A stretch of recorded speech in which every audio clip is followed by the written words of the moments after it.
In this tutorial, you'll learn how to create a survey in Smartsheet to collect feedback, registrations, or other responses quickly and efficiently.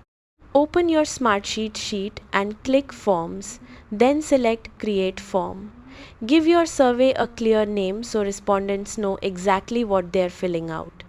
Next, customize your form fields. Add columns such as full name and email, then create the survey questions you want participants to answer.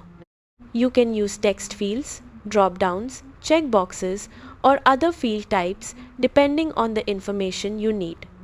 Remove any unnecessary fields to keep the survey clean and easy to complete. Once your questions are ready, click Save to create the form. Before sharing it, use the preview option to test the survey yourself. Submit a sample response and verify that the answers appear correctly in your sheet. If needed, make adjustments and save again. Your survey is now ready to share, and every response will automatically populate your Smartsheet for easy tracking and analysis.